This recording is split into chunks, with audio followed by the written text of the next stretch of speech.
Yılmaz Kazan şêwekarekî Dêrsimî ye ku tevê hemû zehmetiyan bi hezkirin çanda Dêrsimê dineqişîne.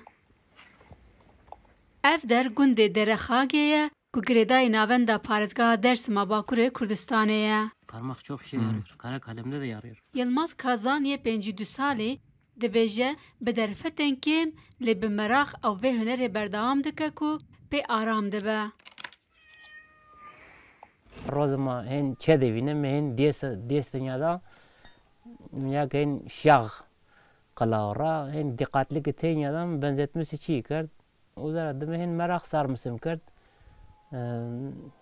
Yani azal 15 deserde sürekli nayis hel rozak zomusto karçinevi hen boş zamanda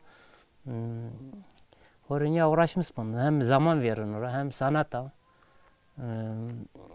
Yani lesa mordem dinlenmiş bana yani. Şêwekar dibêje kelûpelên şêwekariyê gelekî bihane û ew dikare yê her erzan bikire. Boyaxên ku bikartîne yên zarokên dibistanê ne. Niyana boyak domon mektevde akrilik boya var ne? Öğrenci kullanmışken en uzun zaviye sonra Şahan Krajon o masal diyarıda.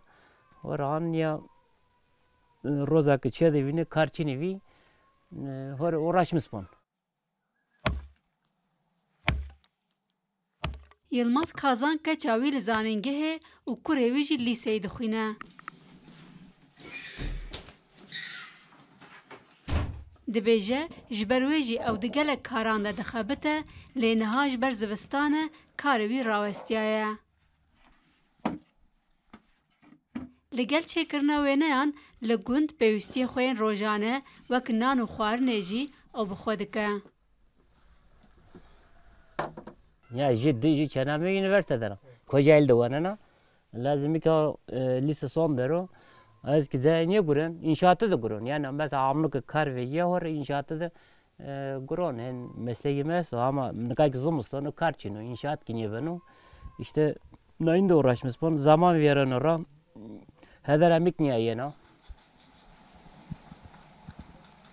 Yılmaz Kazan bi rêya tora medyayê ya Rûdawê anî ziman ku li gel hemû zehmetiyan ew dê hunera xwe berdewam bike û tenê dixwaze saziyên peywendîdar piştgiriya wî bikin. Amajebûyekê dide ku eger derfet bê dayîn dê bi hunera xwe çanda bajarê xwe li her derê bide nasandin.